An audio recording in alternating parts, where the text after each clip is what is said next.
Right. So 45 subsection 3 NT. Now today let us first start with 45 subsection 3. What is this? 45 subsection 3, whenever a partner, a person is joining a firm as a partner. Say, for example, you are joining into the firm as a partner. ఒక partner కింద you are being admitted into a firm. So అప్పుడు మనం ఏం చేస్తాం, as a capital ఒక asset తీసుకొస్తాం. So there 45 subsection 3 is applicable. So 45 subsection 3 apply అవ్వాలి అంటే the thing is what? There should be a capital asset. Okay, there should be a capital asset. And who is transferring this? This capital asset is transferred by a partner at the time of admission. ఒక firm లో partner కింద admit అయ్యేటప్పుడు you are transferring a capital asset. To whom? Capital asset is transferred by a partner to a partnership firm. A firm లో అయితే you want to join to that partnership firm, you are doing some sort of transfer. Our transfer is covered under something called as 45 subsection 3. ఇది కూడా exception. ఎందుకు? Partner firm లో join అయ్యేటప్పుడు he is transferring a capital asset for which he won't be receiving any consideration. There won't be any sort of consideration because I am not selling the asset to the firm. As I am in a partner in a firm, I am giving this asset to the firm and the firm will use it. So ఇక్కడ consideration element is 0. So but even then it is taxable. Why? Because 45 subsection 3 says it is a taxable. We need to tax it. How do we compute the capital gain? Under the circumstances, computation of capital gains, generally whether it is a long term or short term, what will be there? Sale consideration will be there. Generally, ఇప్పుడు X is becoming a partner in Y and Co. He is having a building. That building he is transferring to the firm. Now, ఇక్కడ the question is consideration he won't receive. Consideration is 0. కానీ capital gains compute చేయాలంటే sale consideration consider చేయాలి కదా. What is the sale consideration which I will consider? It's very simple. 45(3) says even though consideration is 0, we need to consider what is the value at which Y and Co is recording. See, Y and Co books lo what is the value at which the consideration is recorded, value of the asset is recorded, that will be considered as a sale consideration. Building transfer చేస్తుంది, Y and Co ఎంత value కి అయితే books లో record చేస్తుందో that value is said to be called as the full value of consideration. So here amount recorded in books, amount recorded in books of accounts of the firm. So amount recorded in the books of accounts of the firm అంటే value of asset ఎంత అయితే books లో record అవుతుందో that will be considered as the sale consideration. Less cost of acquisition, very simple. Partner has purchased the asset for some price. ఎంతకైతే కొంటున్నాడో that price will be considered as the cost of acquisition. So period of holding చూస్తాం. If the period of holding is 12 months, 24 months or 36 months, less greater than or equal to 12, greater than or equal to 24, greater than or equal to 36, then you have to provide something called as indexed cost of acquisition. Then you are supposed to provide something called as indexed cost of acquisition. So this difference will give you something called as either long-term capital gain or something called as short-term capital gain. That's it. So partner ఎప్పుడైతే firm లో join అవుతున్నాడో capital కింద asset తీసుకురావాలి, then 45(3) is applicable. 45(3) అని చెప్తుంది. 45(3) says ఎంతైతే books లో record అవుతుందో that value is to be considered as the full value of consideration, and based upon that you need to calculate something called as the capital gain. That's what is 45 subsection 3. Now 45 subsection 4 opposite to this. Let us say 45 subsection 4 is what?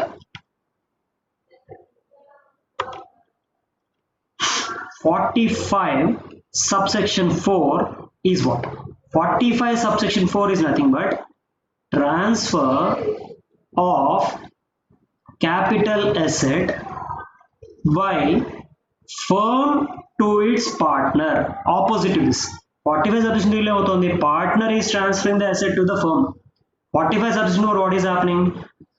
Firm is transferring the asset to the partner. So transfer of capital asset by firm to partner.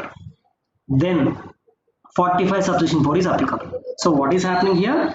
There is a capital asset. There is a capital asset. And what is happening with the capital asset? The capital asset is being transferred by a partnership firm. ఎవరికి transfer చేస్తుంది? The asset is being transferred by a firm to its partners. Why it is being transferred? Because the firm is going to dissolution. The firm is going to dissolve. So at this point of time, the firm will not receive any sort of consideration. Partners nunchi the firm will not take any sort of consideration.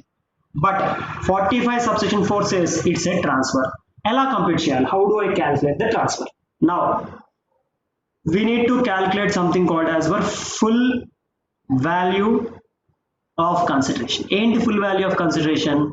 Earlier case లో ఎంతకైతే record చేస్తున్నామో that is called as the full value of consideration. Now firm is giving the asset back to the partners. So ఇక్కడ మనం తీసుకోవాల్సింది ఏంటంటే fair market value. I need to consider the fair market value as on date of distribution. Date of distribution. ఏ రోజు అయితే firm distribute చేస్తుందో ఆ రోజు face value ఎంత, ఆ రోజు fair market value ఎంత. That shall be considered as the full value of consideration. The firm has purchased the asset. Maybe the period of holding is 12 months, 24 months or 36 months, depending upon that either indexed cost of acquisition or cost of acquisition. So we have already discussed. Long term aithe indexed cost of acquisition. If that is short term, you need to take something called as cost of acquisition. Now, if you reduce this, you will be getting something called as long term capital gain, and you will be getting something called as short term capital gain. So that's what is application of 45 subsection 3, 4. Rendu same. 40 again 45 subsection 3 ఏంటి? Partner firm లో join అయ్యేటప్పుడు he need to bring the asset to the firm. Whatever is the value at which the asset is recorded, that will be considered as the full value of consideration. Depending upon the period of holding, long term అయితే provide the indexation, short term అయితే provide the cost of acquisition. This firm dissolve అయిపోతుంది. Firm dissolve అయిపోతున్నప్పుడు whatever assets the firm is having, that are being distributed to the partner. Then 45 subsection 4 is applicable. What 45 subsection 4 says? Distribute చేసే రోజు what is the full market fair market value, that shall be taken as your full value of consideration. If that asset is a long term, provide index cost of acquisition. If that asset is a short term, take the cost of acquisition. The difference will give you either long term capital gain or short term capital gain. Okay, so is it clear? Clear and doubts are on a provision law. So if this is clear, I will move to the next part.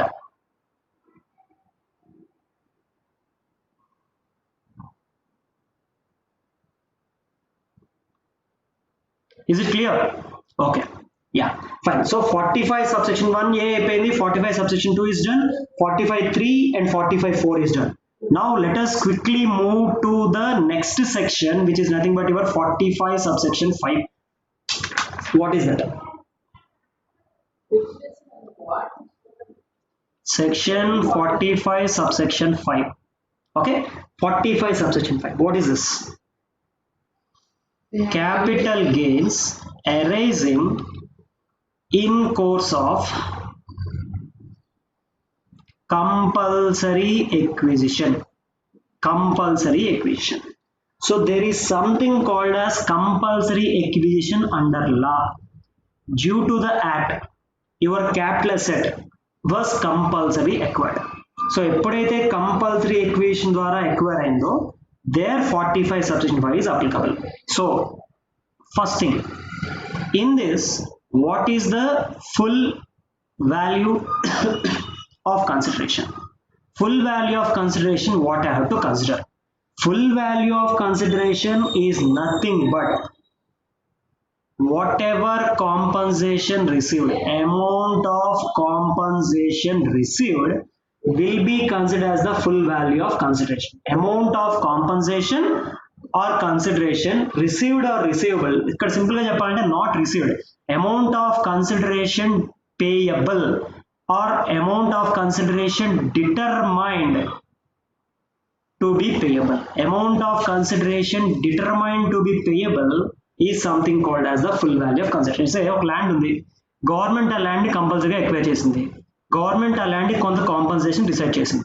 What ever compensation which is decided, that compensation decided will be considered as the full value of consideration. ఎప్పుడు tax చేయాలి? when this is taxable not in year of compulsory acquisition. So it is not taxed in the year of compulsory acquisition, but taxable in year in which compensation is received, in which compensation is received. So A year అయితే acquire అయిందో ఆ year taxable చేయం. Government నుంచి మనకి ఎప్పుడైతే compensation వస్తుందో, in the year of receipt of the compensation in that year we are going to pay the capital gain. So we are going to pay the tax on that particular thing. So that's what is nothing but the year of taxability. Now ఇక్కడ the most important thing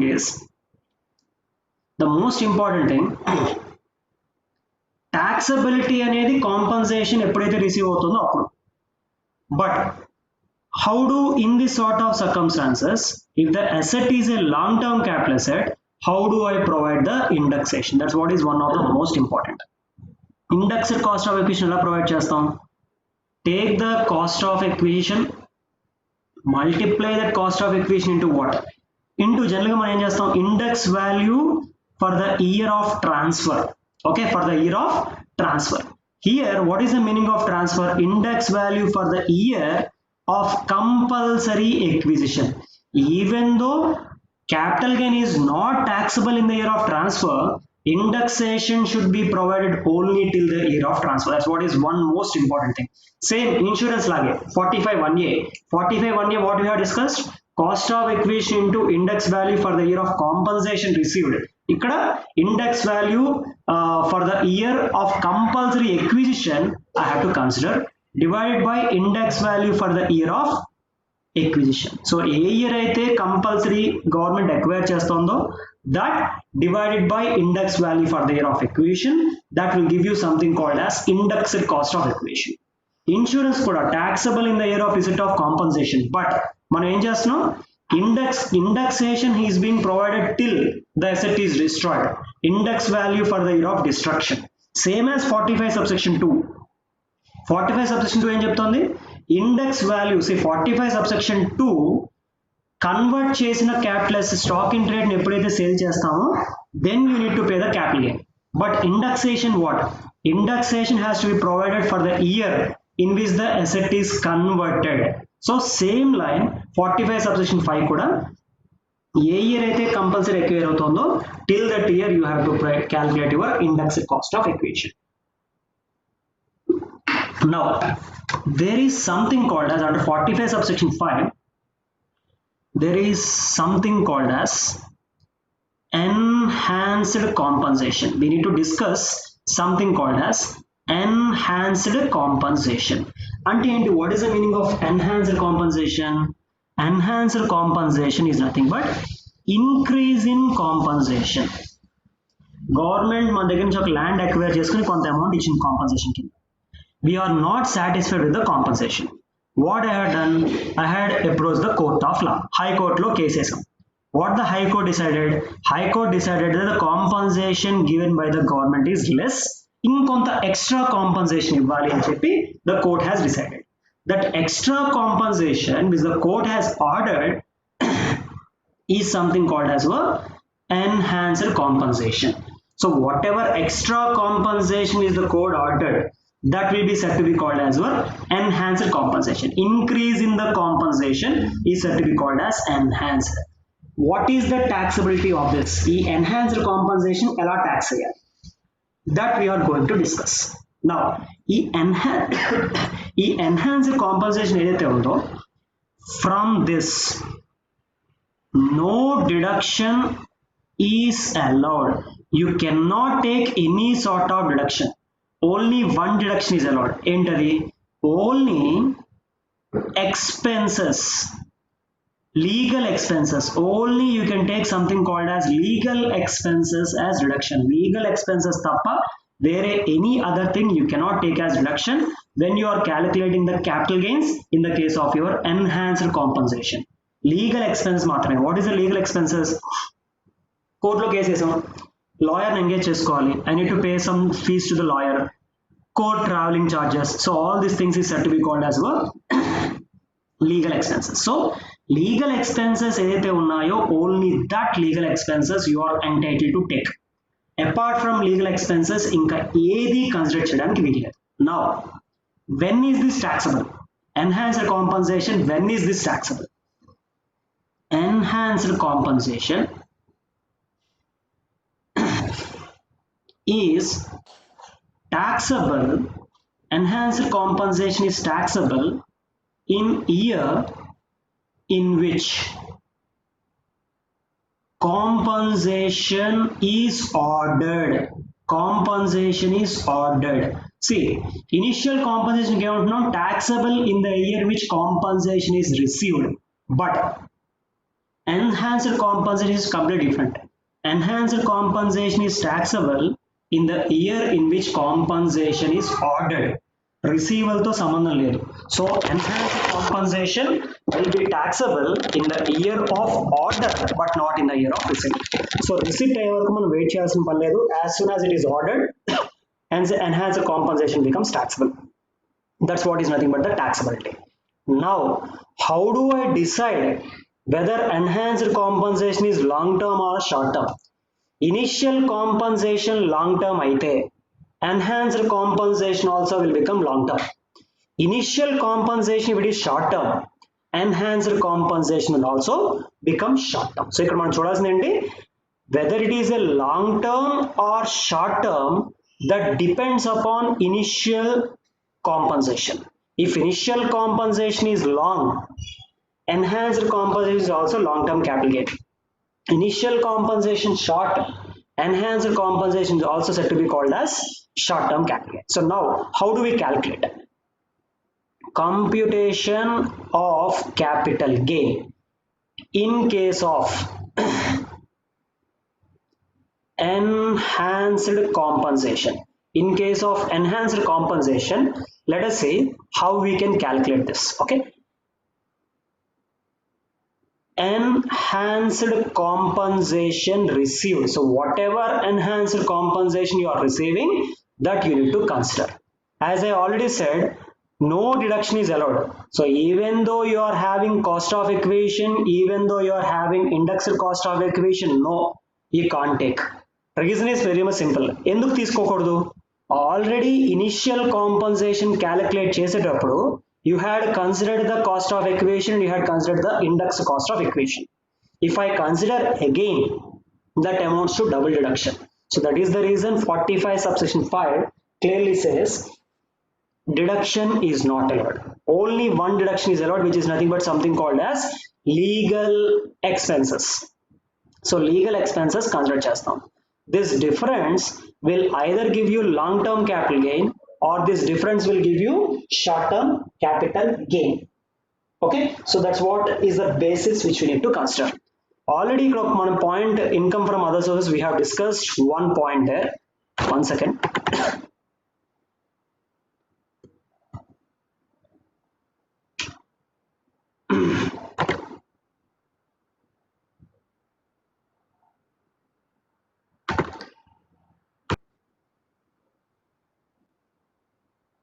Okay, the house property of Abhinav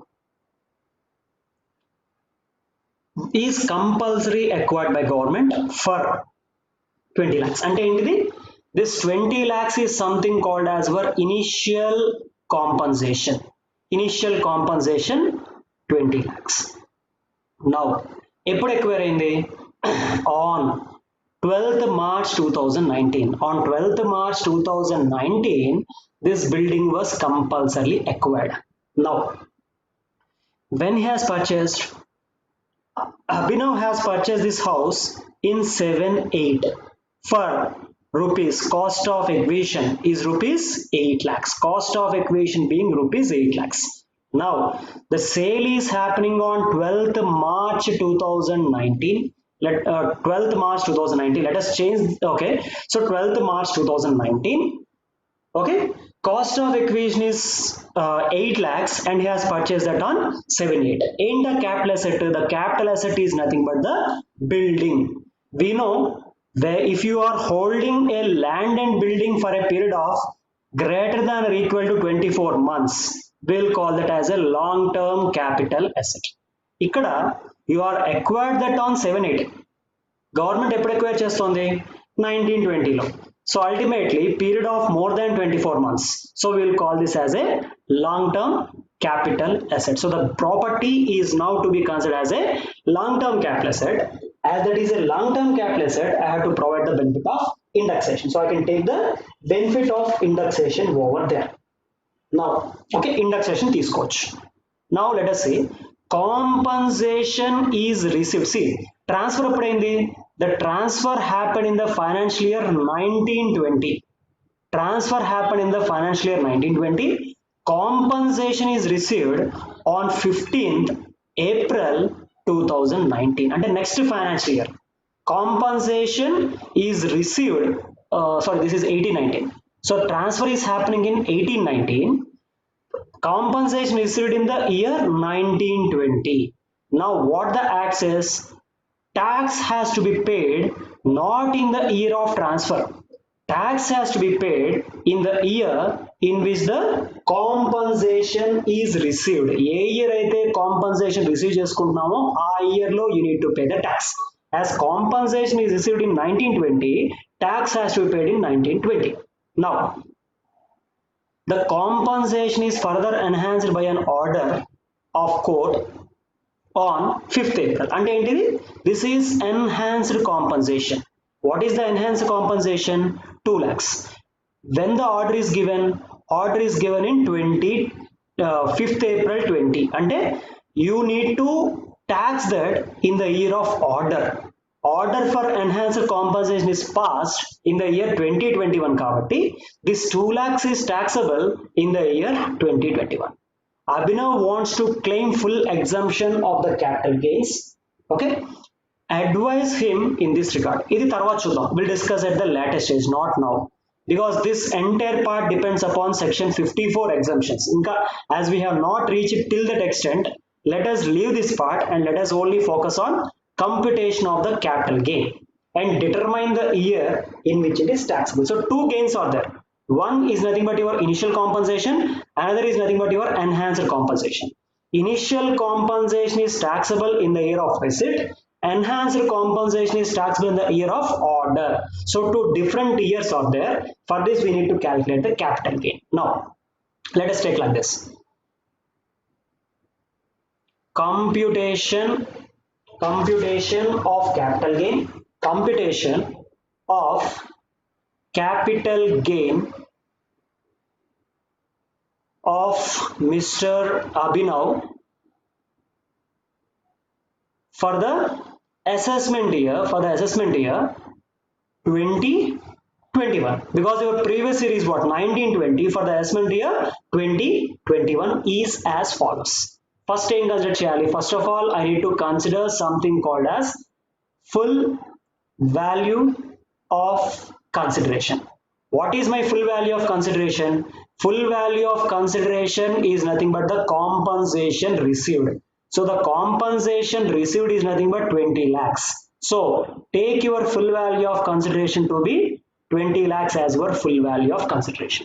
Then less indexed cost of acquisition. Why indexed cost of acquisition? Because already we have discussed that the asset is held for a period of more than 24 months. So ultimately I have to provide something called as indexed cost of acquisition.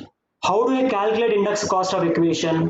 Take the cost of acquisition 8 lakhs into index value for the year in which government was compulsory acquired. So government is doing compulsory acquisition in the year 1819. For the year 1819, the index value is nothing but 280. So I need to multiply this with 280 divided by what? Divided with index value for the year of acquisition. Acquisition is happening in 7/8. For 7/8, the index value is 129. So 280 divided by 129. This gives you your indexed cost of acquisition. So 8 lakhs into 280 divided by 129 will give you 17 lakhs 36,434 is something called as a indexed cost of acquisition. This, if I reduce, I will be getting something called as long-term capital gain. And the long-term capital gain, 20 lakhs minus 17 lakhs 36,434 gives you 2 lakhs 63,566. Then capital gain, computation of initial compensation. Initial compensation. So initial compensation is taxable in the assessment year 2021. What about your enhanced compensation? Let us see. Computation of capital gain for enhanced compensation. Enhanced compensation is taxable in the year of receipt, in the year of order. A year order in the government. The court has ordered the compensation on 5th April 20. On 5th April 20, the court has ordered until 2021. So previous year is 2021. Assessment year is what? 21-22. So now enhanced compensation for the assessment year 21-22. So for the assessment year 21-22 is as follows. How do we calculate this? Take your full value of consideration. What is the full value of consideration? Full value of consideration nothing but the enhanced compensation received. 2 lakhs is nothing but the enhanced compensation. So I will consider this as 2 lakhs. Problem law that does not give you any sort of legal expenses. Legal expense guరించి అక్కడ mention చేయలేదు. So less your expenses is nothing but 0. This difference is to be calculated as your gain. Which gain? If my initial compensation is long term, enhanced compensation is also long term. Initial compensation short term, enhanced compensation will also be short term. That's what is something called as a section 45 subsection 5. So that's what is something called as a 45 subsection 5. So if this is clear, we will discuss one more section, section 10 subsection 37, exempted. This is nothing but your exempted income. So if you are clear with this, I will discuss section 10 subsection 37. For a period of 2 years for the purpose of the agriculture, then whatever gain you are getting, that gain is not taxable. Again, just quick recap of 1037. Enti 1037 is applicable only if the SSC is individual HF. Individual HF ki oka agriculture land undi. ఎక్కడుంది agriculture land? Urban area. Why special in urban area? Rural ఏరియాలో ఉంటే anyways that is not called as a capital asset కాబట్టి 1037 is not focusing about the rural area. It says individual HUF ఒక agriculture land urban area which is compulsory acquired by government not taxable, exempted. ఎందుకు? If the asset is used for agriculture purpose, the agriculture land is used for agriculture purpose for at least a period of 2 years. కనీసం 2 years గానీ agriculture purpose కోసం వాడితే 45 subsection 5 is not applicable. Nothing is going to be taxable. That's what is section 10 subsection 37 speaks about. Okay, so that's what is something called as section 10 subsection 37. A undi 37A is also there, that we'll discuss at a later stage. So that's what is section 10 subsection 37. So in third we have completed all the special cases. Still now what we have done, we had finished the definition part. What is the meaning of capital asset? What is the meaning of transfer? When it is not called as a transfer. Then we have also discussed something called as a cost of acquisition, cost of improvement, when you cannot take the index cost of acquisition, when you can take the index cost of acquisition. Then we have discussed 45 subsection 1A, 45 subsection 2, 45 subsection 3, 45 subsection 4 as well as 45 subsection 5. So దీంతో we had completed your special cases. Now before proceeding further, let us discuss on something called as 49 subsection 1. Because till now we have been hearing this word 49 subsection 1, 49 subsection 1. So today let us try to understand what is 49 subsection 1, what are those cases where we need to apply something called as 49. See, it's not basically 49 subsection 1, it's 49. There are a lot of subsections which are involved in section 49. Asli enti, what is the meaning of 49? Let us see. Okay, 49 is speaking about cost of acquisition under certain modes, not in all the cases, certain cases cost of acquisition ఎలా determine చేయాలి. In that we are having several subsections. దాంట్లో the most important is 49 subsection 1. What is the meaning of 49 subsection 1? Okay, let us try to understand this. Right, so in this case, whenever you are obtaining a capital asset, okay, capital asset is there, and the point here is capital asset, there is a capital asset becomes the property of the SSC. Capital asset becomes the property of the SSC under the following. So under the following cases, if the property becomes if the property SSC becomes the owner of the property, then 49 subsection 1 apply cheyali. In the cases, let us try to understand what are the cases. The cases is, first case, partition of HEF. HEF undi, HEF partition అయిపోతుంది. At the time of partition of HEF, few assets are distributed. Okay, అలాగా HEF మెంబర్కి ఒక asset వస్తే then 49 subsection 1 is applicable. When 49 subsection 1 is applicable, consequence ఏంటి? Cost to the previous owner. Cost to the previous owner is said to be called as the cost of acquisition. ఎందుకు? The property was purchased by HEF. Member కొనలేదు, కానీ partition అయిపోతుంది కాబట్టి HEF is giving the property to the member. So what is your cost? 49 subsection 1. As you are acquiring that under 49 subsection 1, enthaythe cost to the previous owner, that shall be taken as your cost of acquisition. That's what is the first case. Second case, if you are getting the property under gift, or if you are obtaining the property under will, gift or will prakaram gani property vaste, that property also, say we have discussed this example lot of cases. X is a father, Y is a son. Father son ki gift ichchadu, so Y does not pay any cost to this particular asset, but Y ka asset vachindi. So as you are acquiring the asset in accordance with the mode specified under 49 subsection 1, 49 subsection 1 is applicable. Ippudu em cheyali? Cost to the previous owner. What is the cost incurred by X? That shall be taken as cost of acquisition in the hands of Y. So gift or will is one thing. Then any sort of succession, any sort of inheritance, see almost both are same, will, inheritance, almost everything is same.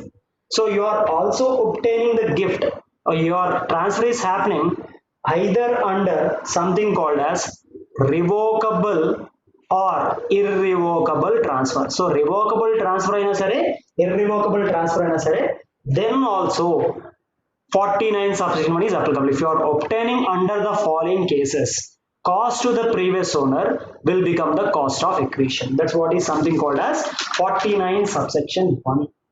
Okay, then 49 subsection 2 em cheptundi? 49 subsection 2 says that shares of amalgamated company. You are having a shares of amalgamated company, especially amalgamated Indian company. Amalgamated Indian company, shares of amalgamated Indian company become property of the SSC. Shares of amalgamated Indian company becomes property of the SSC, becomes property of SSC, okay, becomes the property of SSC in consideration in amalgamation. So in the course of amalgamation, now we are discussing about something called as cost of amalgamation. See, amalgamation lo we know two companies will be there. One is nothing but selling company, other is nothing but your purchasing company. Selling company ఉంటుంది, purchasing company ఉంటుంది. Now what is happening?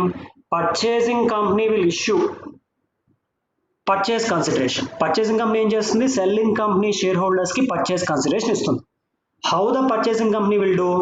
The purchasing company will discharge the PC in terms of issue of shares.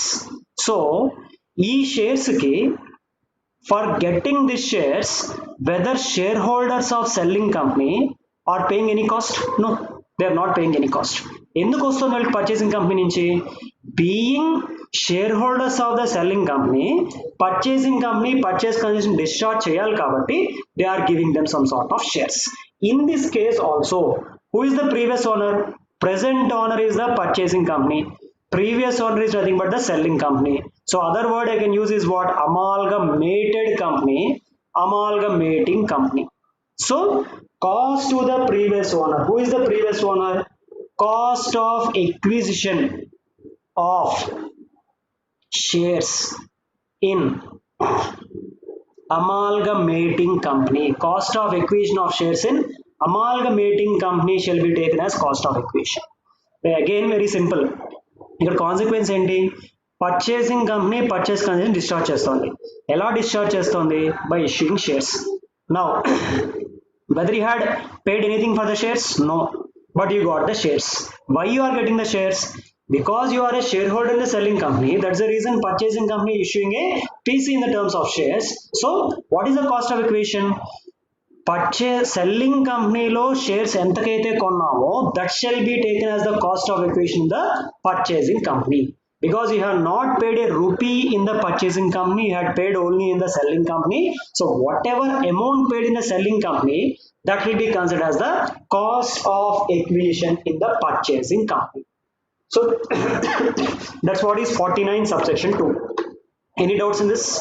Let's discuss something called as 49 subsection 2C and 2D. 49 subsection 2C and 49 subsection 2D. What is this? Where there is a shares, okay, where shares of resulting company become property. Shares of resulting company become property of SSC in scheme of demerger. In scheme of demerger.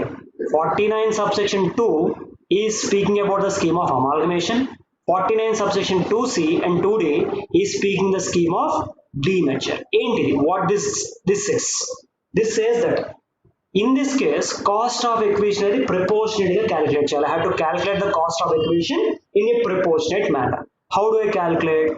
Cost of acquisition, cost of shares in resulting company. Cost of shares in resulting company. ఎలా calculate చేస్తాం? Proportionate. Resulting company calculate in a proportionate shares. Proportionate method.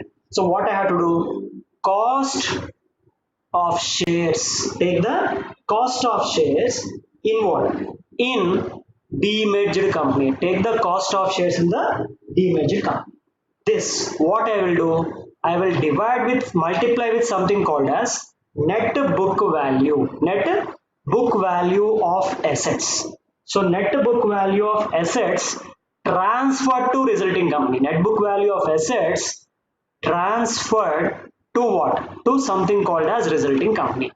Demerged company నుంచి resulting company కొన్ని assets transfer అయ్యాయి. So what is the value of assets which are transferred? That I have to consider. This divide with total net worth. I have to divide this with what? Net worth of demerged company before demerger. So demerger kanda mundara, what is the net worth? Net worth of demerged company, right? So 49 subsection 2C 2D ఎప్పుడు apply అవుతుంది?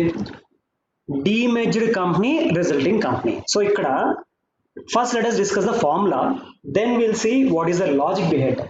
So ikkada endante cost of acquisition. So if I want to find out cost of resulting company shares, resulting company shares కావాలి అంటే what we are trying to do?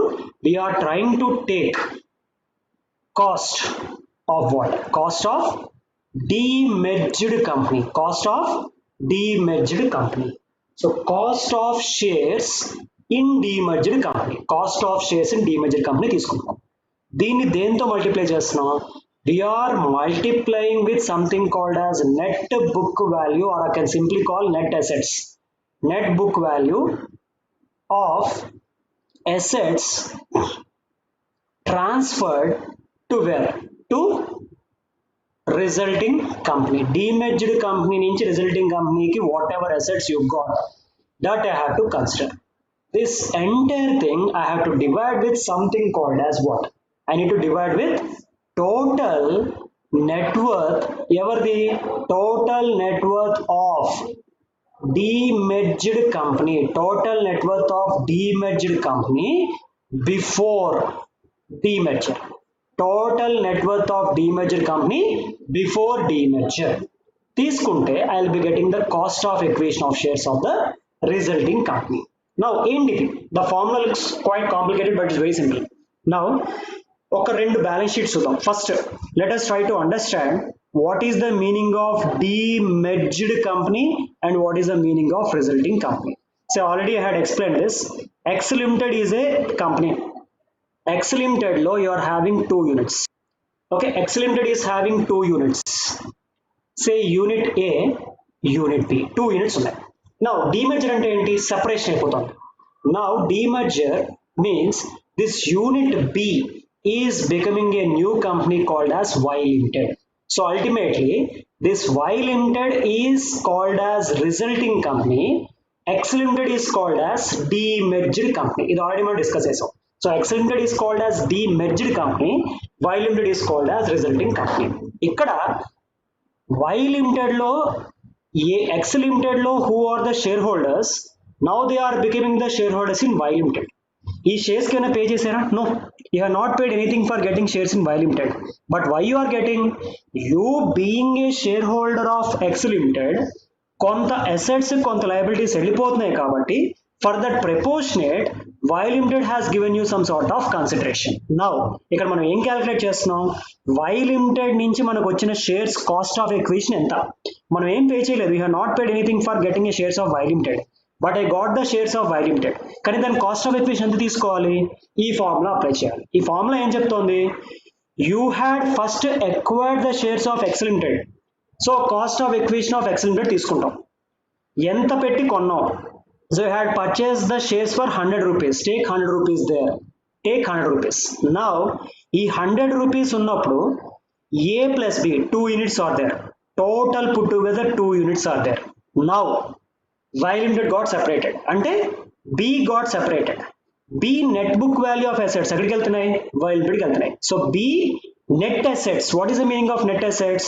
Assets minus liabilities. All the assets, all the liabilities of B Limited are transferred to Y Limited.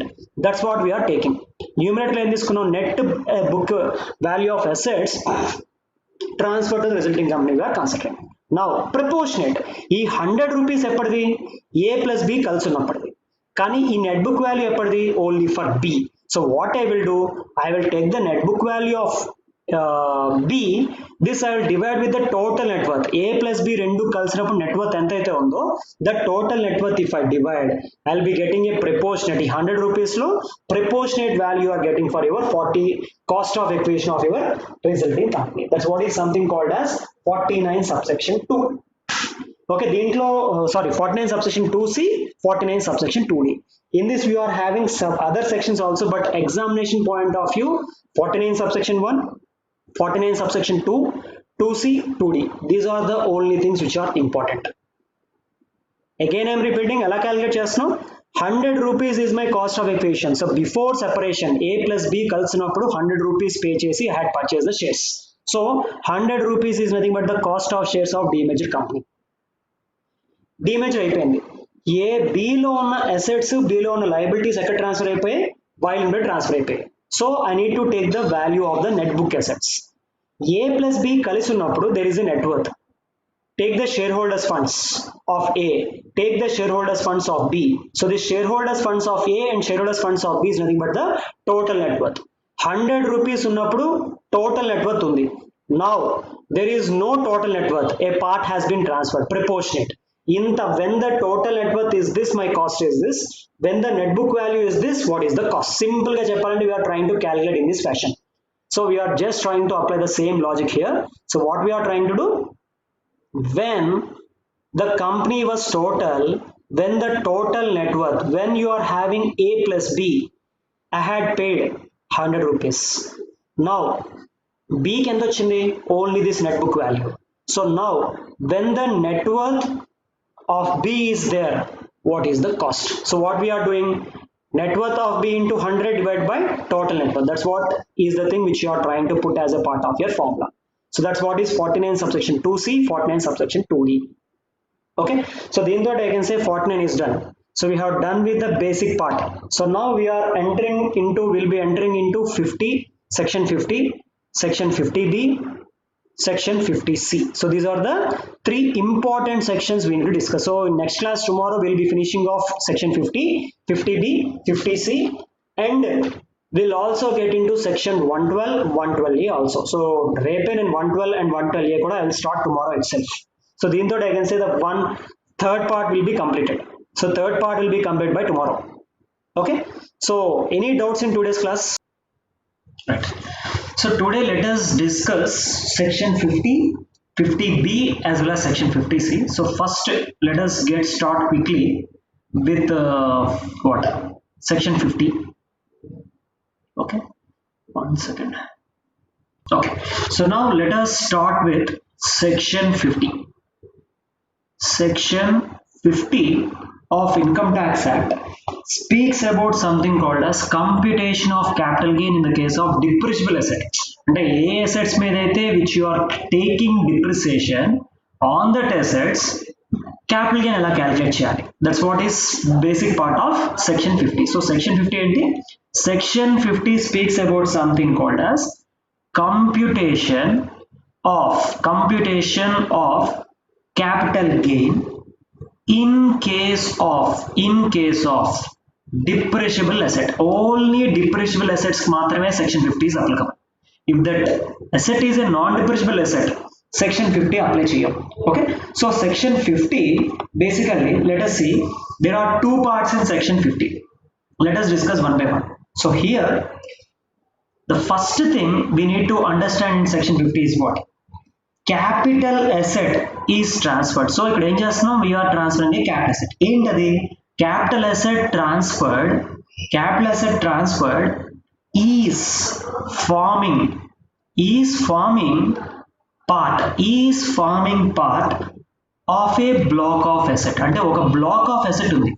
So whatever asset you are transferring, a asset enti, a block of asset lo oka part. Okay, so capital asset transferred is forming a part of the block of asset in respect of which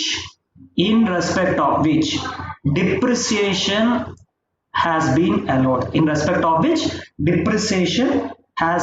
allowed. So ikkada the thing you need to understand here is, block of asset మొత్తం మనం sale చేయట్లేదు. మనం sale చేస్తుంది ఏంటి? Sale చేస్తుంది only a part of the asset in that block. So you are selling a part of the asset in the block. So that's what is the situation. So here simple ga cheppalante, block of asset exists. Okay, let us now try to understand. So in this case here, capital asset transferred is forming part of the block of asset. So a block of asset aithe undo dantlo you are transferring a capital asset. So in this case, two different scenarios will arise. Under the circumstances, two different codes will arise. One is what? Block does not exist, but WDV exists. But WDV is reduced to zero. Ante emavuthundi akkada? WDV is reduced to zero. If you remember, manam PGBP calculate chesinapudu there, when we are discussing section 32, ide point we have discussed there also. The same point is rising now also. Now let me give an explanation for this. Okay, example chudam. Here what I am mentioning, WDV block of asset, block does not exist, block లేదు అంటే say for example let me explain this. You are having plant A, you are having plant B, two plants ఉన్నాయి. You are having two plants A and B put together. WDV as on 1st April 2019, let me consider 10 lakhs rupees. అంటే opening ఎంత ఉంది, 10 lakhs ఉంది. Now what you are doing, additions plus add, any sort of additions happening during the year, if anything is there I will add, if nothing is there I will just leave it. Less, okay, less. Sale proceeds, sale proceeds, so block of asset does not exist, so here sale proceeds. So let us consider I am selling both A and B put together, A and B put together sale చేసేస్తున్నాం. I am selling A and B put together. Say if I am selling this for 15 lakhs, sale proceeds 15 lakhs అయితే, then what will be my WDV here? My WDV will be minus 5 lakhs. WDV ఎప్పుడు, never ever your WDV can be negative. So here what I will do, I will reduce my WDV 0. So WDV 0 కి reduce చేస్తాం. To reduce this to 0, sale proceeds has to be reduced to 0. Same point మనం depreciation calculation discuss చేసాం. So under this case section 32 ఏం చెప్తుంది, you cannot take the depreciation, that's what is mentioned by section 32. We are referring to that case. Block undi, block does not exist, block is not there, but and you are also having some negative WDV. So WDV cannot be negative, that's the reason you are reducing to 0. Block does not exist, WDV reduced to 0. 15 lakhs ki రెండు assets A and B 15 lakhs sale చేస్తున్నాను, 10 lakhs minus 15 lakhs I am having negative, so that negative I will reduce to what, 0. That's what is the first case.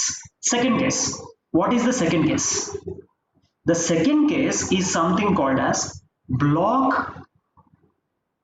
of assets, okay, block of assets ceases to exist, okay, block of assets ceases to exist due to the sale of all assets falling in the block. Block of assets, see ikkada I am just concluding it. Block of asset ikkada does not cease to exist. See, let me change the wording here. Block of asset does not, ante block of asset exists. In this case block of asset exists, so let me change the example. So here let me take an example that you are selling asset A only, asset A మాత్రమే అమ్ముతున్నాం. You are having A and B, but you are selling asset A. You are selling the asset A for 15 lakhs. WDV is negative, I will restrict that. That's what is the first case. So block exists. Second case is what? Block does not exist. Second case is going to be block does not exist. Ante all the assets are sold. First case block is there but WDV is not there. Second case you may be having a block but WDV may be there or WDV may not be there. So those are the two circumstances you are having for which you need to calculate your depreciation, I mean capital gain. Now first case enti block undi, second case block is not there. Under the first case how do I calculate the capital gain? Whatever case it is, first enti take something called as full value of consideration. Whatever sale consideration you receive, that will be taken as my sale consideration. Full value of consideration I will consider that. Then from this I need to reduce. What I need to reduce is this is something called as section 50 subsection A, and this is something called as section 50 subsection B. 50A is what? Block undi, WDV is not there. 50B is what? Block is not at all there. So here you are taking the full value of consideration. From this you are reducing three things. One, expenditure incurred on transfer.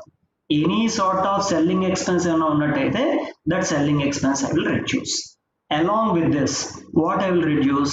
WDV as on 1st April, beginning of the period, whatever WDV you have, that also have to consider. Then third, any sort of asset acquired, actual cost of asset within the block, within the block. If you are purchasing any sort of assets within that block in that year, that also I have to consider. If I reduce this, I'll be getting my gain. So this is something called as what? Capital gain. Which capital gain? Short term. Because yesterday I had mentioned depreciable asset sale cheste, irrespective of the period of holding, you will be getting only the short term capital gain. As you will be getting short term capital gain for depreciable asset, you cannot take any sort of indexation. The reason is you cannot take any sort of indexation because whatever gain you get, that gain will be something called as what? Short term capital gain. That's the reason short term capital assets ki indexation provide cheyakudadu. I cannot provide indexation for that. Now ikkada enti block undi. Second case, block is not at all there. Entire block got sold. Then how do I calculate the capital gain? Then also almost the same. Then what will happen? Full value of consideration I will take. Full value of consideration will be considering.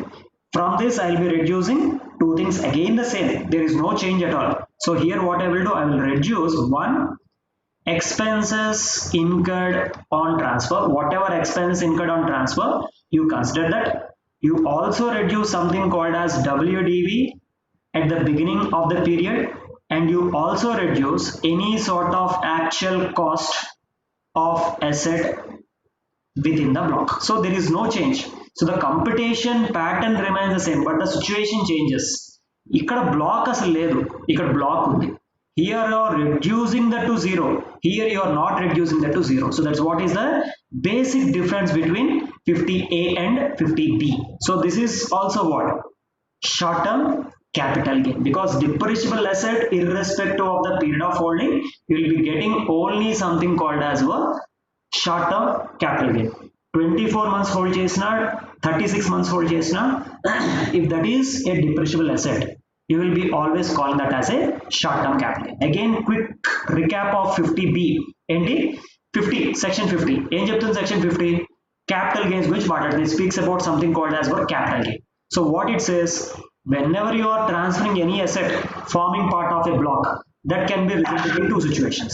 One is something called as you are selling the entire block, or you are selling a part of the asset, but remaining part of the asset WDV is not there. So ultimately there you will restrict your WDV 0. So whatever case it is, how you are computing? Full value of consideration తీసుకుంటున్నాం. From that you are reducing expense on transfer, you are reducing your opening WDV, and you are reducing something called as actual cost of asset acquired during the year. తీసేస్తే you will be getting something called as short term capital gain. The reason is irrespective of the period of holding, depreciable asset sale cheste, I'll be always getting something called as short term capital gain only. That's what is section 50. Already you are having one asset, now asset to part you are purchasing another asset. Okay, so WDV opening and the opening was 5 lakhs. Along with that you had purchased another asset epudu acquired on 1st May 2019 for 3 lakhs.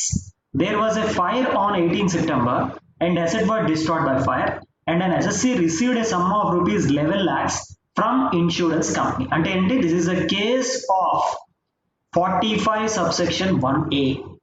Whenever any asset is destroyed by fire accident or deconstruction or destruction, combating any enemy or any sort of natural calamities, there we need to apply 45 subsection 1A.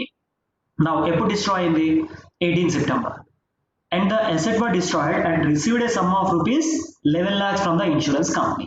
What is asking? Compute capital gain assuming all assets were destroyed and the entire block was destroyed and part of the block was destroyed by fire. Entire block destroyed, part of the block was destroyed. Now let us try to see the cases here. Now what will be the answer if SSC received 6 lakhs rupees from insurance company instead of 11 lakhs? So 11 lakhs kakunda if you receive 6 lakhs, what is the consequences? Okay, now let us try to see this.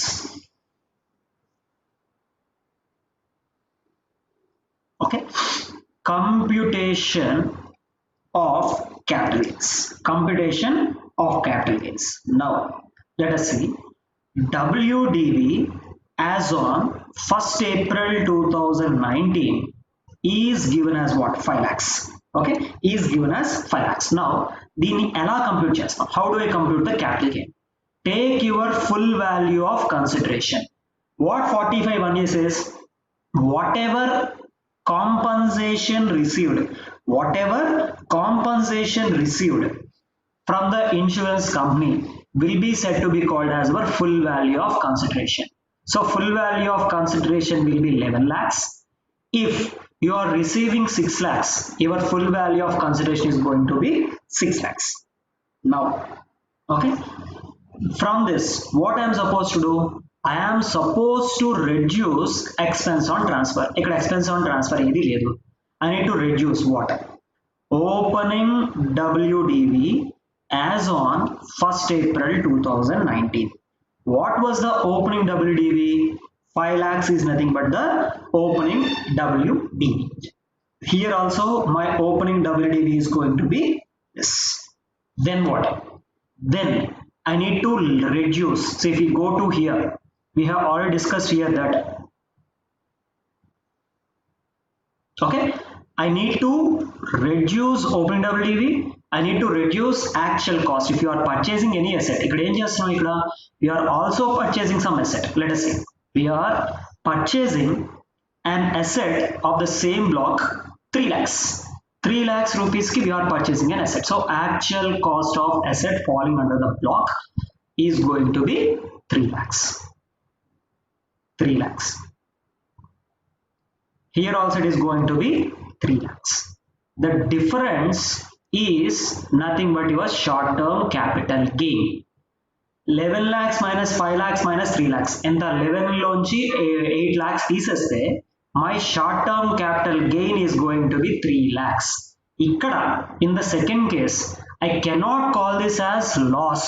See, if I try to see, I am having a loss of 2 lakhs. But earlier we have seen that your WDV should be restricted. Your WDV should be restricted to 0. So I need to reduce this to 0. I need to reduce that to 0. So I need to reduce this to 0 means what? Still you are having a WDV balance of 2 lakhs because you are reducing this to 0 means what? You are reducing your consideration by 2 lakhs, 4 lakhs. So thereby, or whatever it is, your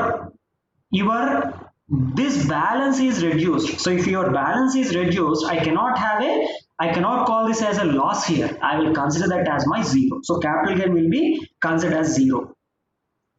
Okay, so that's what is the basic case which we can consider. 2 points has been asked. If one asset is destroyed, what is the consequences? If all the assets are destroyed, what is the consequence? The consequence will be same. Even when the total assets are destroyed, my capital gains will be 3 lakhs. Even when one asset is destroyed, my capital gain will be 3 lakhs. So that's what is the application of something called as section 50, 50A and 50B. Okay. So if any doubts, just now 50 capital A. So don't get confused. Indaka manam chusindi, it's nothing but 50 small a.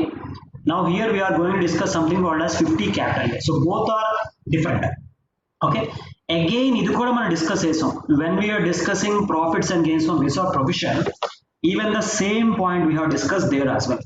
What is 50A? ఎక్కడ apply అవుతుంది? Wherever you are engaged in something called as power generating units. Okay.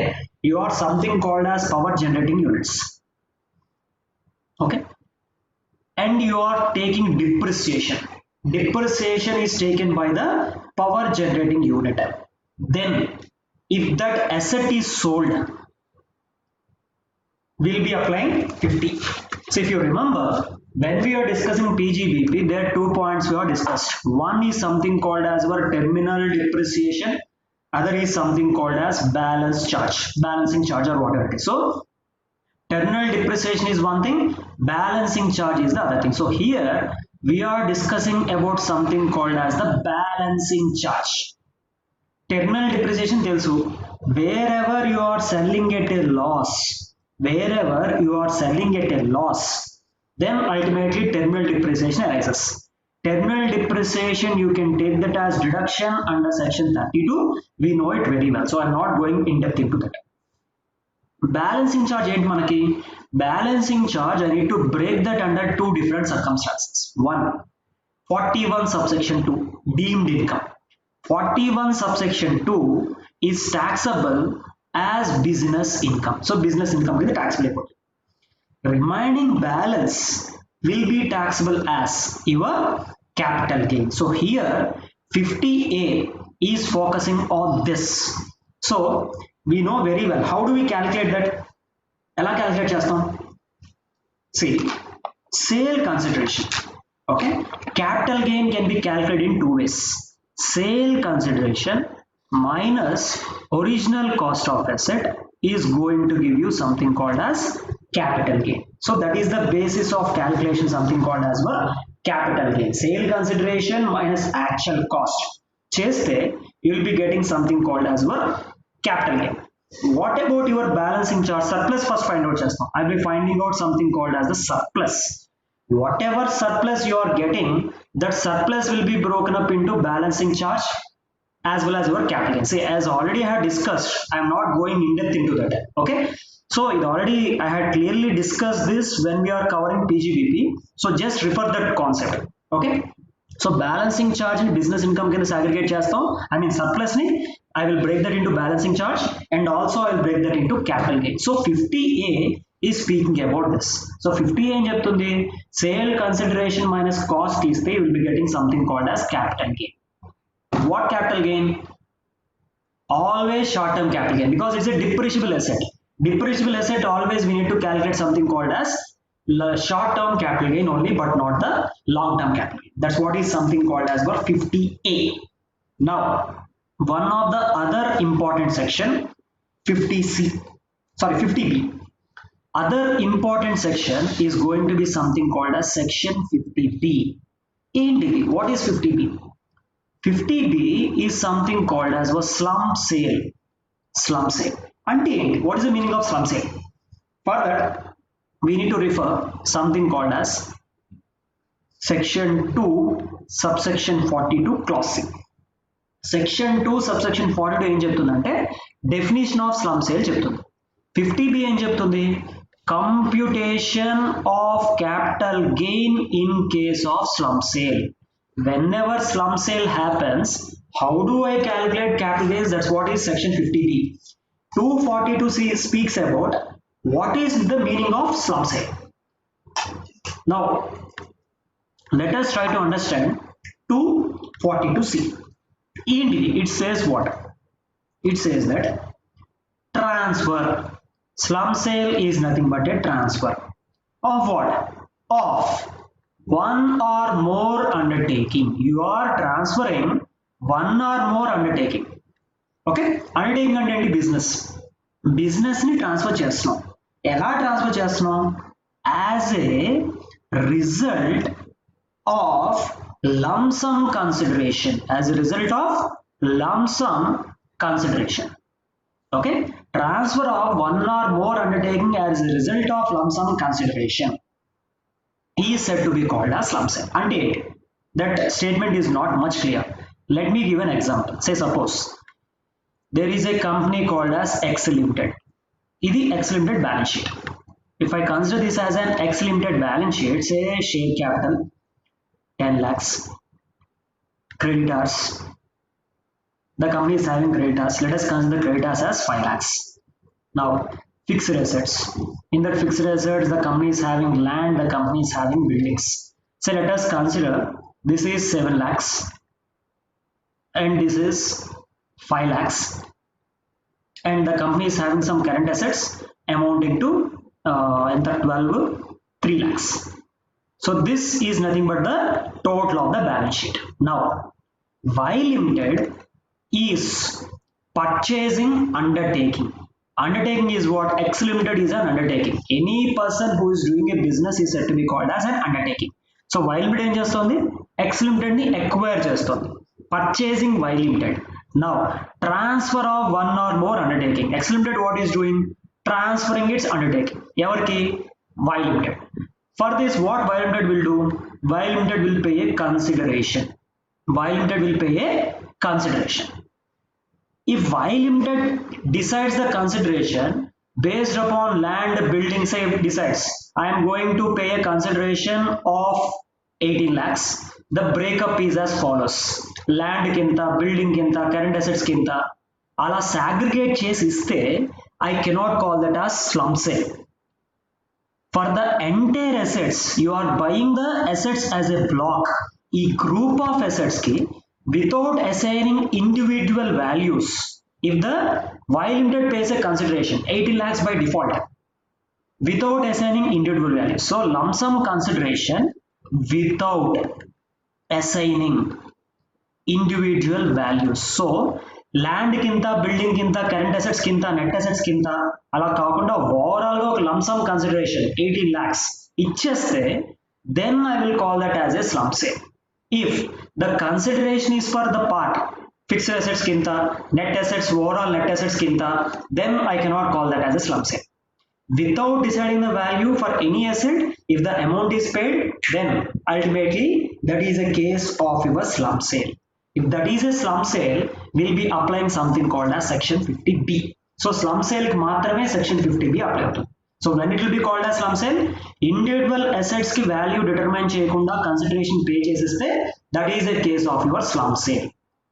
So is the definition clear?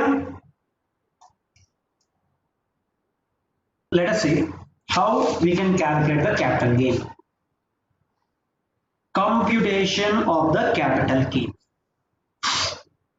Computation of capital gain. Ela calculate cheyali computation. Whatever it is, I need to take what? Full value of consideration. Full value of consideration we need to consider. What is the full value of consideration?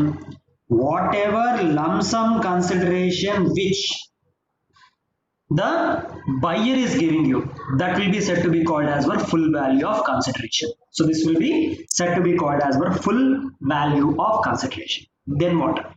From this I need to reduce to what? Expenditure incurred on transfer. Selling expense, selling expense that selling expense I need to incur. Say company sale chestunam, liquidator appoint cheyali, liquidator commission, liquidator expenses, whatever it is, that will be said to be called as expense and transfer.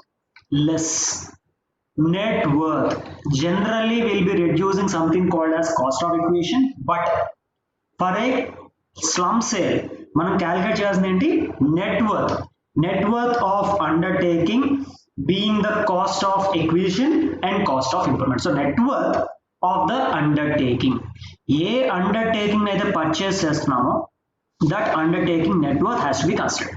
This net worth of the undertaking is nothing but your cost of acquisition and improvement. So that's what is the deductions which I need to consider. So once I reduce, either I'll be getting something called as long-term capital asset, or I'll be getting something called as short-term capital asset. Now, eppudu long-term avutundi, eppudu short-term avutundi, that's what is the other question. So here you may be having long-term or you may be having short-term. Now let us see when I will call that as long-term. Here capital asset, enta capital asset being undertaking, the capital asset being transferred is undertaking. Undertaking lo you are having building, you are having land, you are having furniture, but entire put together is what? Undertaking. You are selling that as a going concern. So capital asset being transferred is what? Undertaking. So e undertaking, if this undertaking is owned for, okay, this undertaking is owned for at least 36 months. If this undertaking is owned for at least 36 months aite, then it will be called as long term. If the same undertaking is owned for less than 36 months, I will call that as short term. Owning is most important. Eppudu start chesam, undertaking start చేసిన 3 years కానీ 3 years తర్వాత కానీ if you sell, the gain you will be getting is something called as long term. If you are selling that undertaking within less than 36 months, we'll call that as short term. So that is the basis of determination of whether it is long term or short term. So now entire thing depends upon this part, because net worth calculation తెలిస్తే section 50B is very simple. Consideration తీసుకుంటాం, expense on transfer తీసేస్తాం, net worth తీసేస్తాం. So how do I calculate this? Now let us try to understand computation of your net worth, computation of something called as net worth. Net worth ఎలా calculate చేయాలి? Let us try to see. Here when I try to calculate net worth, total value of assets తీసుకోవాలి. I need to calculate the total value of assets. Balance sheet లో whatever assets are there, aggregate value of your total assets. So if you read the act, what the act says, aggregate value of the total assets. అంటే ఏంటి, balance sheet లో ఏ assets అయితే ఉన్నాయో do the total and consider that. Of what? Total assets of undertaking. A undertaking అయితే sale అయిందో, ఏ undertaking అయితే you are calculating capital gains, you take the balance sheet of that undertaking, do the total value of assets of that undertaking. This should not include, I have to ignore. అంటే when I am doing the total, ఏదన్నా revaluation జరిగితే that revaluation increase or revaluation decrease should not be considered. So total assets లో మనం ఏం చేయాలి, ఏదన్నా revaluation అయితే that revaluation part should not be considered. So what ever is revaluation happening, that revaluation should not be considered. So revaluation ignore చేసి I need to calculate the net worth. So ignore, what I have to ignore, any sort of revaluation changes. Asset revalue అయింది, asset revalue అయితే value of asset increase అవుతుంది or reduce అవుతుంది. So అలాంటి increase or decrease I should not consider. So అలాంటివి consider చెయ్యకుండా we should consider that.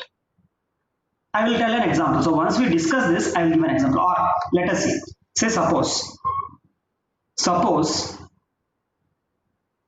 this is nothing but your balance sheet. Say suppose ఇది balance sheet అయితే, this is my balance sheet. Here you are having something called as revaluation reserve. Okay, you are having something called as revaluation reserve. So let us consider the okay, let me give the total balance sheet. Share capital of the company, let us consider this to be 15 lakhs. Revaluation reserve, let us consider to be 3 lakhs. You are having some bank loan, let us consider the bank loan to be 20 lakhs. Okay, you are having some trade creditors, let us consider the trade creditors are 1,50,000.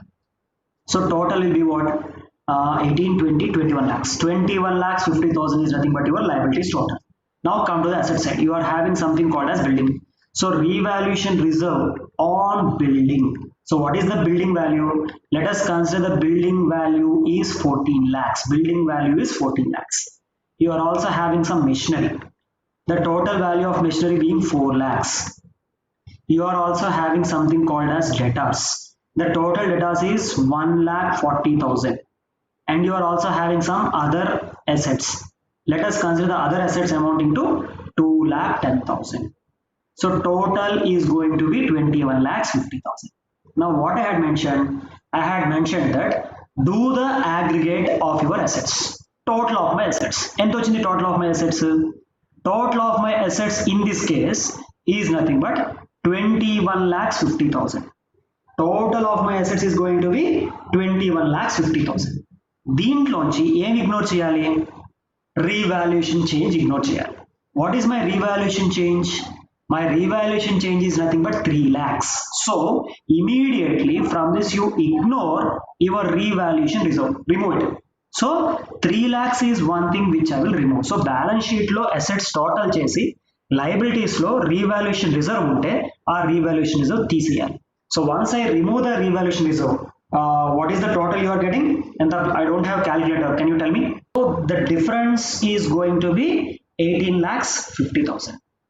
So that's what is the first step. So first what we have discussed here, net worth ఎలా compute చేస్తాం, total value of assets తీసుకోవాలి. From that ఏదన్నా revaluation reserve ఉంటే remove that revaluation reserve, ignore revaluation change. That's what is the first step. Then once this is done, we'll be going to the second step. So what is the second thing I need to consider it there? Let us see. The next one, I need to consider few things. Okay, from this assets I need to reduce something called as liabilities. I need to reduce something called as the liabilities. Whatever liabilities you have, that liabilities, especially ఏంటి, we'll call this as a third party liability. A liabilities అయితే నేను pay చేయాలో that liabilities has to be considered. So ఈ problem లో, in this example given above, what are the third party liabilities? I can simply call bank loan and my trade creditors as the third party liability. So 2 lakhs plus 1 lakh 50, 3,50,000 is nothing but my third party liability. Now this difference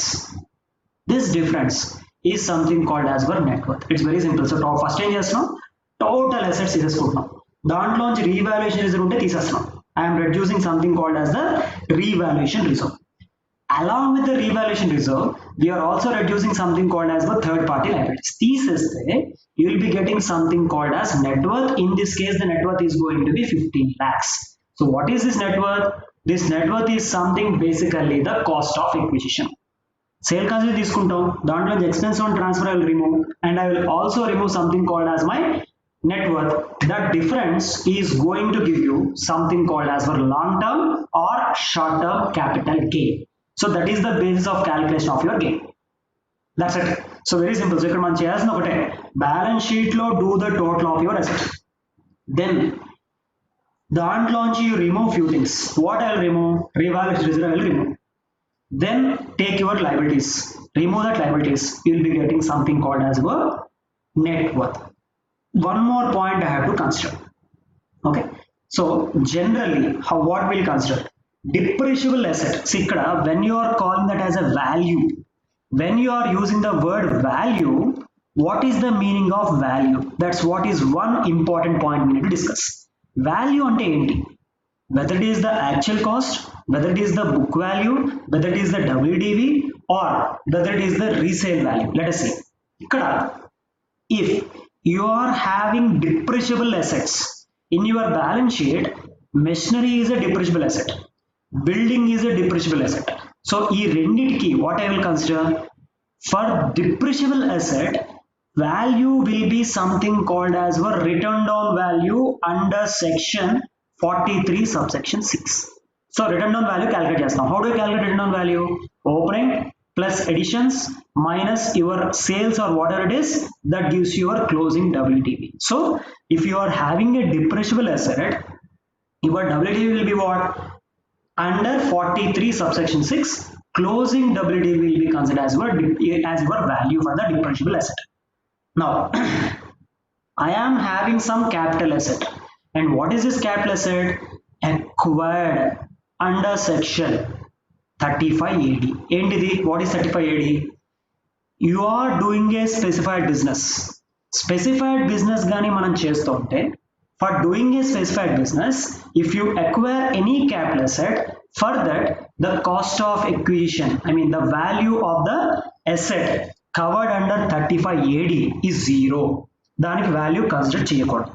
See, what we are discussing, total value anna. So what I said, ఈ total తీసేసుకుని total నుంచి revolution తీసేయాలన్నా, ఈ total ఎలా arrive అవుతాం? డిప్రిషియబుల్ assets ఉంటాయి, non డిప్రిషియబుల్ assets ఉంటాయి, assets covered under 35 AD ఉండొచ్చు. డిప్రిషియబుల్ asset అయితే WDV వాల్యూ తీసుకోవాలి. అసెట్స్ కవర్డ్ అండర్ 35 AD అంటే even though the balance sheet is showing some sort of value for computation of net worth, I have to consider that as 0. Now any other assets, depreciable asset కాదు, it's not acquired for your specified business, I can simply call that as any other asset. Any other asset. Any other asset enti generally book value. Whatever value is mentioned in the books, I will just simply consider that. So that is the basis of determining something called as your net worth. So that is the basis of calculation of something called as capital gain under section 50B. ఒక్కసారి quickly discuss. We'll quickly cover 50B. 50B అంటే slump sale కి apply అవుతుంది. What is the meaning of slump sale? Undertaking transfer అయింది, consideration వచ్చింది. ఆ consideration ఏంటి? Lump some consideration. మనం transfer చేస్తున్న asset, each and every asset కి ఇంత అని చెప్పి ఇండివిజువల్ గా అమౌంట్ అసైన్ చేయకుండా the purchaser is paying you the lump sum consideration. That lump sum consideration paid for the transfer of one or more undertaking where the value is not assigned individually to the assets, that will be called as slump sale. నేను ఒక్క asset కి value కట్టలేను, total గా amount pay చేస్తాను, slump sale. I will call that as slump sale. If that is a slump sale, I need to apply section 50B. What section 50B says? Whatever consideration you get, take that as your full value of consideration. Take that as full value of consideration. Whatever expense you incur, remove that. Whatever net worth you are having, so that net worth you remove. So net worth will be considered as cost of acquisition for this purpose. Our difference ఏంటి? long term capital gain అవుతుంది or short term capital gain అవుతుంది. ఎప్పుడు long term అవుతుంది? Undertaking ని 3 years or 36 months or more గాని మనం own చేస్తే long term. Undertaking is own for a period of less than 36 months, short term. So that is the basis of determination of something called as our capital gain. Now net worth ఎలా compute చేస్తాం? Take your balance sheet. Balance sheet లో ఉన్న assets మొత్తం total తీసుకుంటాం, దాంట్లో change చేస్తాం, revaluation లో తీసేస్తాం, థర్డ్ పార్టీ లయబిలిటీస్ ఏమైనా తీసేస్తాం. That difference is something called as our net worth. కానీ ఈ టోటల్ వాల్యూ ఎలా కంప్యూట్ చేస్తాం? I may be having depreciable asset, I may be having non-depreciable asset. Depreciable asset అయితే value will be WDV, non-depreciable asset అయితే the value will be the book value. If that assets are what? If the asset is acquired under 35 AD, cost of acquisition is 0 తీసుకోవాలి. Why I need to consider as 0? Because under 35 AD, whatever is the cost of acquisition that you had already taken as deduction, మొత్తం ఒక deduction కింద తీసేసుకున్నాం కాబట్టి your cost of acquisition for that purpose is 0. So that is the base of calculation of your net worth. Okay, so now let us discuss this problem. Capital gain, Mr. A is a proprietor of Akash Enterprises having 2 units. He transferred on 1st April 2019 his unit 1 by way of a slump sale for a total consideration of 25 lakhs. So ante enti unit 1 maatrame sale chestadu. What is the consideration he is getting? 25 lakhs is the consideration he is getting. Now directly let us go here. Computation of capital gain for assessment year 2021 is as follows. What is the sale consideration? Full value of consideration was 25 lakhs. And then a consideration of 25 lakhs will be considered as my full value of consideration. దీంట్లో change చేయాలి, less expenses on transfer. I need to consider something called as expenses on transfer. Now if you read the question, expenses are incurred for the transfer amounting to 28,000. So immediately what I have to do? Consider 28,000 here. I will reduce 28,000. Now balance sheet is started. Balance sheet is given for the period. Capital is there, revaluation reserve is there, bank loan, trade creditors, assets, unit 1 and unit 2, building, machinery, debtors and other assets. So this is the information which is provided. Revaluation reserve is created by revising upward the value of the building of unit 1. Upward ante enti the meaning, unit 1 lo building cost increase as there is an upward increase, then reduce here. That's the reason you are reducing this with 3 lakhs. So revaluation reserve created by revising upward. Value perigindi kabatti I need to ignore the value, ignore the change, reduce your 3 lakhs. Then no individual value of asset is considered in the transfer deed. This is the most important. No individual value of any asset is considered in the transfer deed. Ante each and every asset ki separate ga value ledu. If separate ga value unte I cannot apply 50B. As there is no separate value, then only I can apply section 50B. This point is a deciding factor. Ade ee problem see, this is already a past examination question. if you are getting this sort of question in your examination, if this line is not there, simple ga cheppalante you need not do this as per section 50b. You can simply put an assumption assuming that individual value of assets are given the trade deed, transfer deed. So hence it's not called as lump sale. Section 50b is not applied. Then you can do based upon what? Section 50 or whatever it is. Okay. So this line undi kabatti we are doing this as per section 50. That's what is one of the key deciding factors. Then other assets 1,50,000 ఏంటిది includes a patent. ఎప్పుడు acquire చేసాం patent ని? 1st July 2017 ని you have acquired the patent for rupees 50,000 on which no depreciation has been charged. See, patent మీద I need to charge a depreciation. What is the rate of depreciation on patent? Tangible asset, always the rate of depreciation is going to be 25%. So 25% is nothing but the rate of depreciation. ఎప్పుడు acquire చేశాడు? 2017 acquire చేశాడు. Since 2017 no depreciation has been provided on the patent. So ultimately ఈ 1,50,000 లో if I remove the 50,000 and to the other assets 1 lakh will be the cost of other assets. Remaining 50,000 ఏంటి? Patent. This patent you had acquired in 1718. 1718 నుంచి దీని మీద depreciation provide చేయాలి. You have not provided depreciation on this since 1718. Now I have to provide. So 25% depreciation provide చేస్తే ఎంత వస్తుంది? So 50,000 మీద 20% provide చేస్తే I'll be can anyone tell me what is the values you are getting? 50,000 and 25% you will be getting something. Then on that again another 25%. ఎందుకు? This is for 1819. If I do this, I'll be getting the value as on 1st April 2019. Okay. So first 25%. What is the value 25%? 50,000 and 25.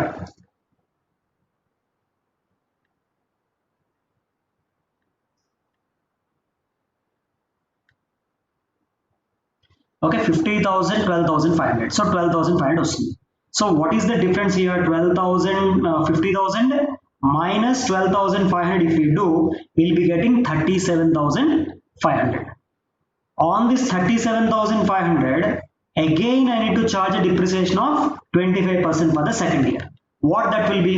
37,500 into 25%, 9,375. So we'll be getting 9,375.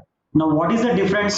9,375 minus 37,500 minus 9,375 చేస్తే your WDV will be 28,125. So the patent value is 1,28,000. Say again, value determine చేయాలన్నా ఎలా determine చేస్తాం? Depreciable assets కి WD, other assets ki book value.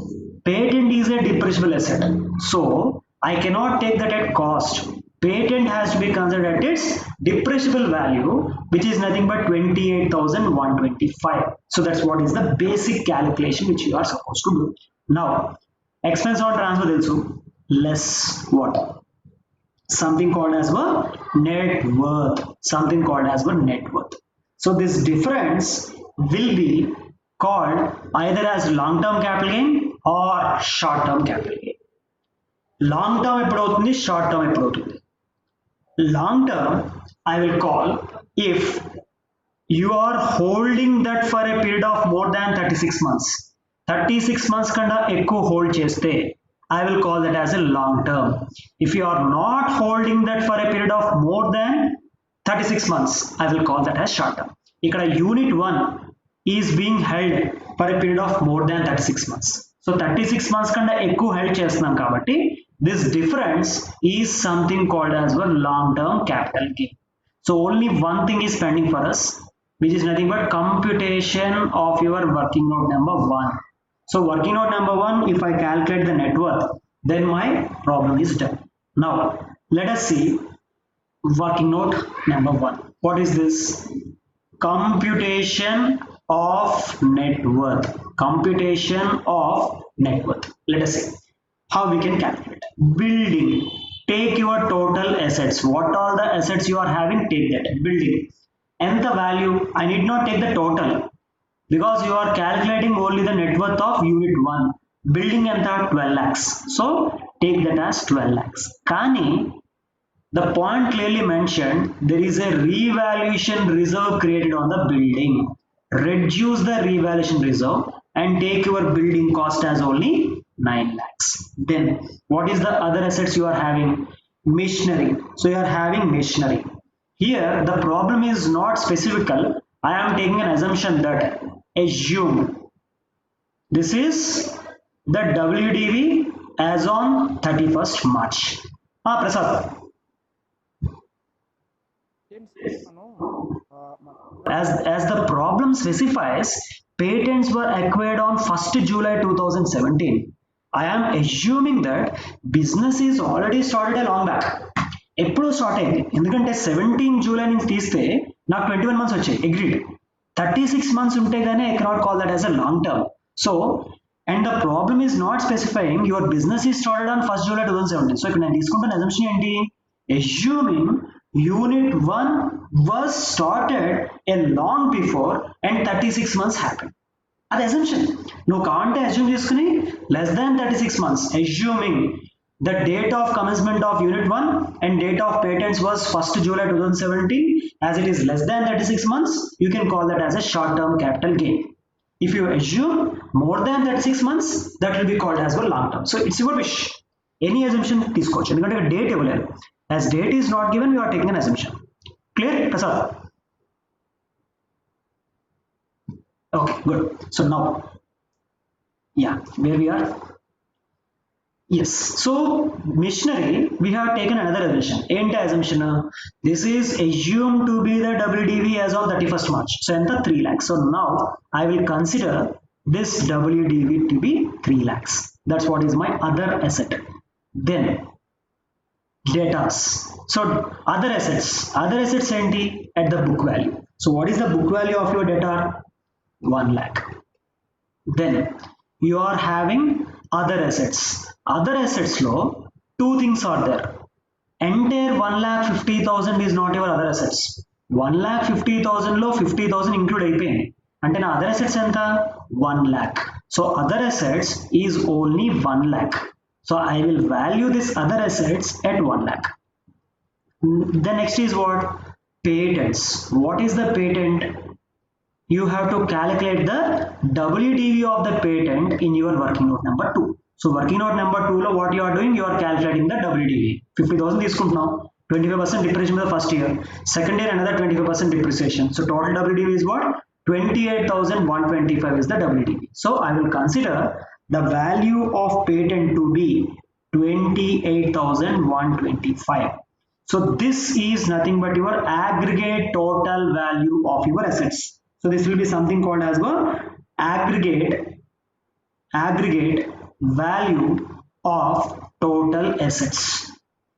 So can anyone quickly calculate this and tell me total ఎంత వచ్చింది? 13, 14, of course 14 lakhs 28,125. So aggregate value of the total assets is going to be 14 lakhs 28,125. Now దీంట్లో ఏం reduce చేయాలి? Third party liabilities. We are having only two. Creditors is there, bank loan is there. Third party liabilities related to unit A, not to the entire thing. So I cannot consider this 3,50,000. Why? 2 lakhs low 70% pertains to unit A. 2 lakhs low only 70% pertains to unit A. So 2 lakhs into 70%. 1,40,000. So your bank loan is going to be 1,40,000. Then what about creditors? Total creditors 1,50,000 అయితే 1,50,000 లో only 25% pertains to unit A, unit 1. So 1,50,000 into 25%, that will give you 37,500 if I am not wrong. Can anyone check? 1,50,000 into 25%. 1,50,000 into 25. 37,500. Okay. So 37,500 is the value. Now, if we reduce this 14,28,500 minus 37,500 minus 1,40,000, that will give you something called as your net worth. So you reduce this, you will be getting your net worth. So how much? 14,28,125 minus 37,500 minus 1,40,000, you will be getting your net worth. What is the net worth?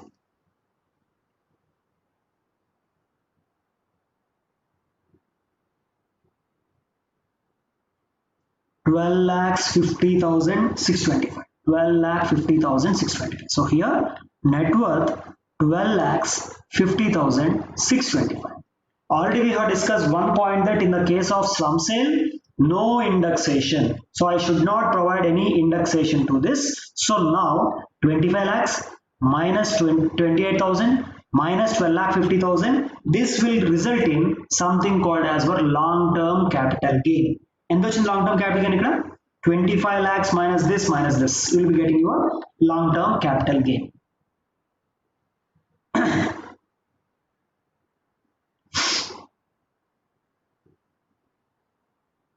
Can anyone quickly compute the capital gain and tell me? 25 lakhs minus 28,000 minus 12,50,625. That will give you something called as well long-term capital gain.